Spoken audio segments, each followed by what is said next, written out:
use Bean. This is very important. This slide just tell you how to use a Java Bean inside of a JSP. Now let's see. Here we use a JSP use Bean.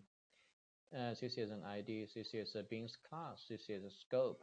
Sometimes we say this scope is a JSP. Now set property and get property. This just corresponds to the get and set method of the Java class. Okay. Now for example, JSP use Bean ID is a date. Now this is its corresponding class, right? Okay. So date time is we can use a date. We can use a date. Okay. This is an example.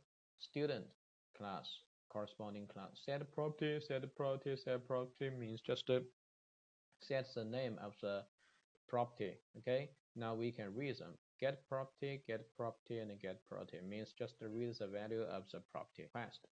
A request object is an interface of this one. When a client requests a JSP page, the JSP engine will create a new request object corresponding to this request.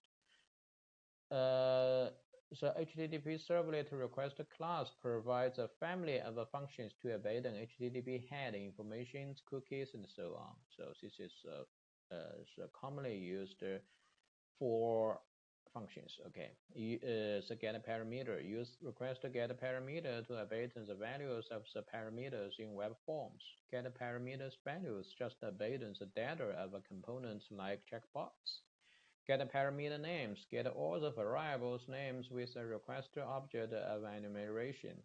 Get input stream. Read the binary stream from clients. Okay, now read this slide carefully for 2 minutes to understand what is the request and what is commonly used for methods in an instance of HTTP servlet response.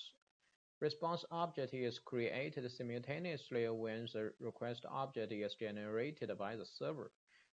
The HTTP servlet response provides the interface to process HTTP head.